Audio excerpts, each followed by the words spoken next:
Now, CC family, I'm going to tell you about my divorce, and I will tell you about what happened, how it linked to get the divorce. I'm not going to call him by his real name. I'm going to call him David. Well, when I was working at the restaurant, that's when I see David. Handsome guy, he nice, he was a cook, and he has a nice, lashes, everything like that. And, so at the end of the day, we get to talk and like one another and stuff like that.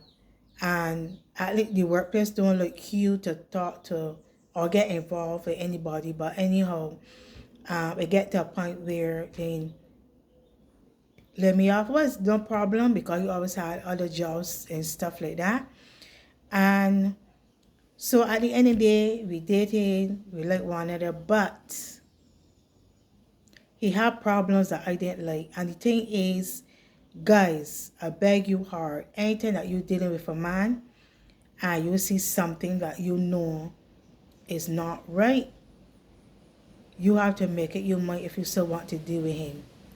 He had attitude like if you're walking, you look at somebody, even if you're looking at nobody, he always saying you're looking at somebody, you always saying, oh, you're right for no relationship and all kind of nonsense. So we more from day one it was noise. But I was saying like I'm in my 40s and I want to like get married and live my life for Christ, and he's a man that always say he Bible. So I always thought, well, he can be the right one for me and stuff like that. And we would go like oil stains, and yes, we live in Barbados, oil stains and stuff.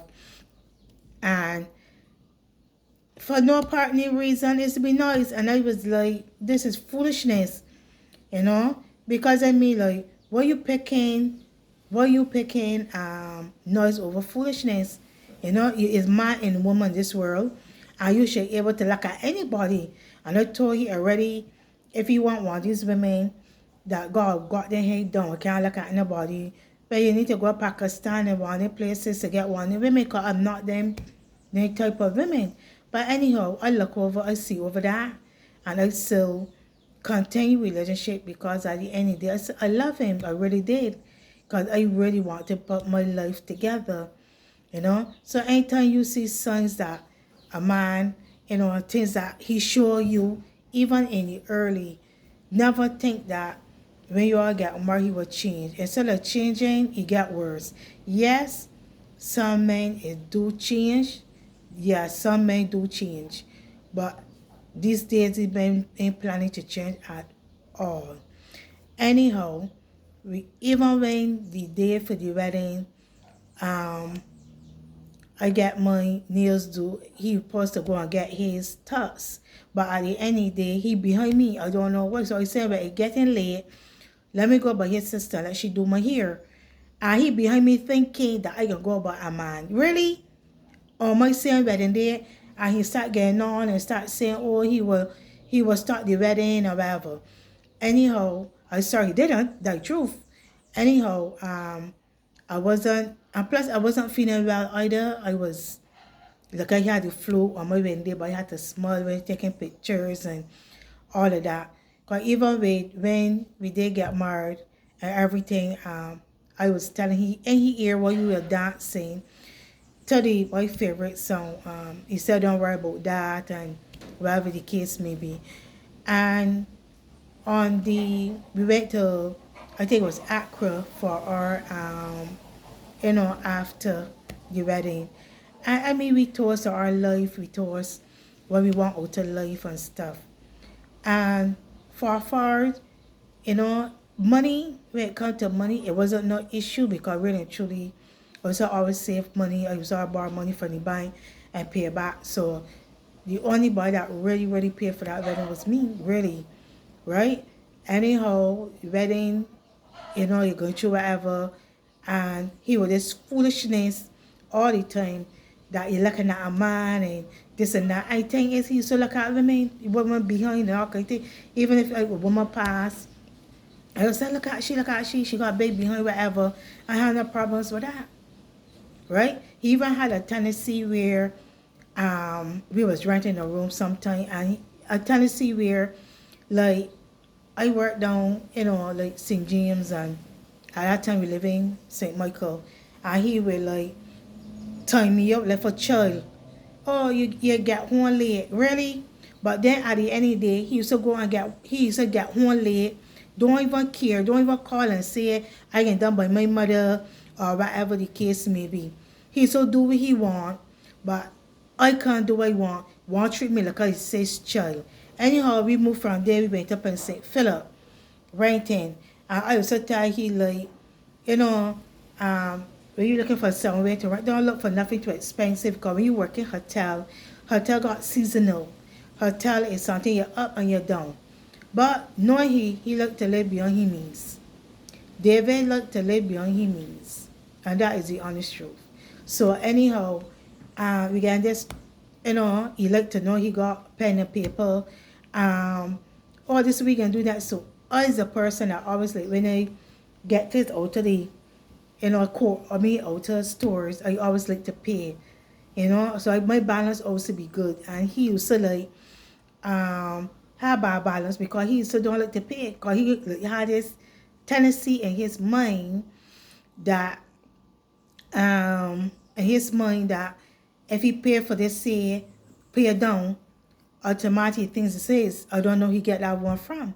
Anyhow, it was always be noise, always confusion. I think it noise always come from him, because I believe in marriage. I don't believe in divorce, but you gotta do what you gotta do in the long run. And he also got all the noise because he always is saying I don't like his children, but the truth is his children never do me anything. I like his children, but the truth is he didn't like my children, and I just tell myself that my children growing and I have to go and get my life. I want my life in order, so that's why I went and get married, whatever. And while he was in the apartment, he always be noise, and so I never said nothing. He would just talk all over your face. He is such a licorice man. Cause I had a card, and we used to go to the supermarket. I made like care shepherd, and we could always buy food from this card. And he did like that, because when you get ready, you will get ready. He ain't get ready yet, so just lay down, relax a little longer. While he get ready, he always want me to go in town with him, because we could go and care shepherd and buy food and get something to eat.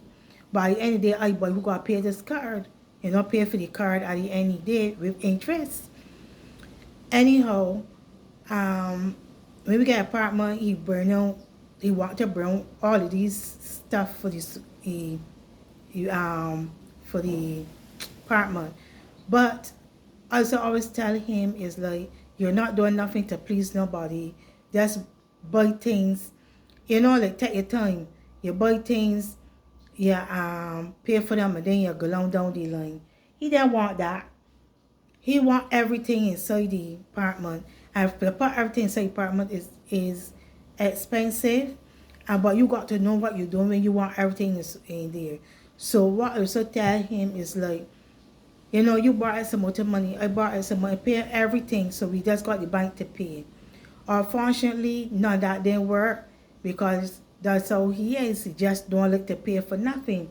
Anyhow,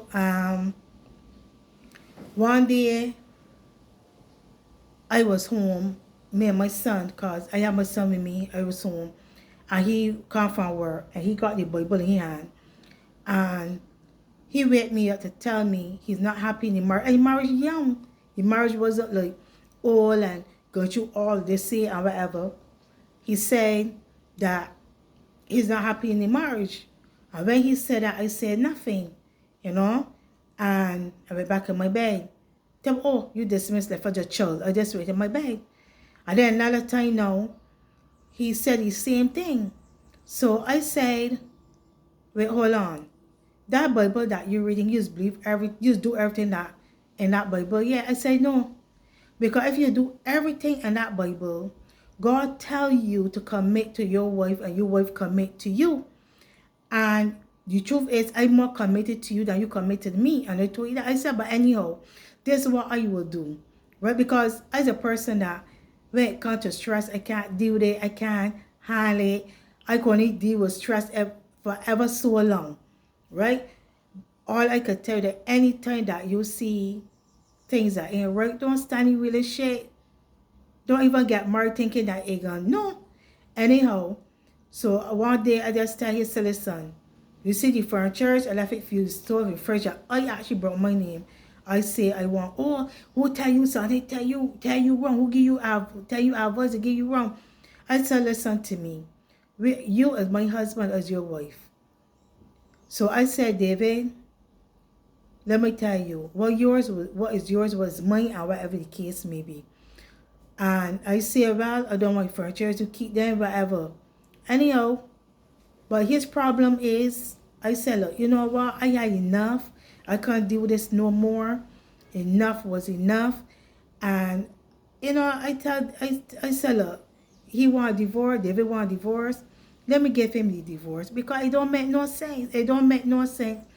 It's a young marriage, and then you still cannot comprehend that you're a married man and you're supposed to look after your wife. Like he used to like saying that he used to take at that time when they have videotapes, the video, I used to take tapes from a woman. And woman so call you all kind of hours. I've never seen him. But as my phone called, oh, I might call you, I might call you. But what wrong with David? David had this hate, love about him. You can't got hate and love about you. You got love or you got hate. I really love this man. I'm really willing to go the 9 years with him. That even that when it come to my bank book, he was say, oh, I don't know what to spend this money. I said, David, you serious? I said, get rid of that boat. I said, you serious? I said, this money is to help borrow to build our house because you can't be worrying all the time. And he can't comprehend what I'm trying to tell he. I'm trying to make a life. We're trying to make everything right between us. But he didn't understand what he's saying. Right? So then that's one day I was at work. It's a lot, but I'm not going to go through everything. And even he had his son there, even was not pleased that his son there, not that I didn't want his son live there. But I was looking at the point where we always crawling. He always crawling with me for nothing. And for he to come into that noise and not try to make things work, it don't make sense that his son there and then all his son can hear bare noise between me and he. Right? And he always got this tendency, like, I don't want to speak to his children. And the man was find all kind of nonsense just to make noise or just to break up with me. Because he said, oh, I got apartment now. I got full furniture now. I don't want my wife. I got what you want. But you get what you want, not from you. You get you want from me. So his problem is that he want to get what he could get from me. And that's it. But you know what? He get the laugh. Who laugh the best. I always hear that. Right? So he didn't do me anything. So it get to a point where I say, you know what? Enough is enough. It don't make no sense to continue with this marriage because I'm stressing out. I gotta be there working hard. You always with this stupidness about or you late. It's like you mean I working all down St. James, living all in St. Philip, was very far. God wait forever to get a bus to get where I live, and then for you to say things like that. I'm not child. I'm a grown woman that's you're a grown man. You do you nonsense, and I can't tell you nothing. Anyhow, so I just make up my mind there, and then I said, look, you know what? It's time for me to get out of here, and police and everything called, because you just don't want the confusion or conflict. And I went about my business. I always had this home here, but it's just that I was by myself for a little bit. Then I said, look, God tell me, look, so let's go back home. Did you house, did you rest the children, and that's cool out. So I come at home, I wasn't feeling like, feeling down and everything. I even said, Lord, it wasn't me, I tried with the marriage, but he didn't want to try yours with the noise, confusion, conflict. I even tell his mom already, you know, me and David color make it, but through his nonsense, she said he know, cause she thought that when he get married, that he would you know, change his ways, his life and everything. You know, I'm not a bad person, I'm a nice person, but people just take my niceness for weakness and not try to understand what it's all about and what I want to do and stuff. So anyhow, before we get the divorce, I decide, well, let me talk. Before we decide to do any divorce, I said, well, let me talk. And I went by him and he said, look, was that he said, well, it don't make no sense we stay into the marriage because it can always be noise. It be noise because it's him. Because he got this love hate thing about women. I just don't know why. And his family is nice people. He just different. Anyhow, and whatever said, I went home because he forgot to ask me, was you April? I said, well, tell you the truth. If I decided that I want to stay married to you, I can't live with you. And I will go and live here and you go and live wherever. He said, what kind of marriage it is? It's a marriage, but I won't be living with you. Right? And so then I was waiting on, I talked to him, because he's the person that want you divorce. So 3 years going down the line and nothing. So I decided to put on myself to do the divorce. And I told him, whatever I got is nothing to do with you. And he said, don't ask you for money. I said, no problem. Just clear the state how it is. The marriage went through the divorce went through pretty okay. And stuff like that. And one day he turned and tell me, why I divorced you so quick. I was like, this man had got to be tear. I said, well, you forget that you want the divorce. I never tell I want the divorce. And he said, yeah. So I said, take me 3 years before I divorce you. So I said, Bernadette, you the boy want to do, so you the supposed to do divorce. I did waiting on you, but you never did. So I did it. Because his problem is that when he check himself and understand himself, he feel that if I get so married to him and if I die tomorrow, he will get everything that I want to do. What? Gamble it out, go with it, do whatever you want to do with it. No. Even if that the case, I would have write a will. I would make sure my children, my grandchildren get what they want. So he will still ain't get nothing. Right? So, you know, CC family, comment, share, like, please. If you like anything like this, just let me know. I have to go out now. Can't stay no longer till I put this stay long now. And God bless, you know, and I've been by myself now for a good while, and I felt good. Not that I won't like to go in a relationship, not that I won't marry again, but for right now, I'm good. I'm happy, I'm at peace, I'm working, you know, I just trying to get myself together, you know, and get my life with God. And if you get your life with God, nothing can't go wrong. It just the devils want to be into it. But Jesus always said, no, the devil, no, you're not getting my people's soul, you know. So anyhow, that's the story about my divorce. How we divorced. It went good, that's the truth. It ain't no confusion, no conflict, nothing, you know. It's just that he wasn't happy with me for whatever reason. Don't care what you try, don't care what you do, don't care what money you pull out. He wasn't happy, so it don't make no sense. Anyhow, my CC family, peace out. Love you all. Continue to pray, even pray for me. I can pray for the world. So, remember, like, comment, share. Peace.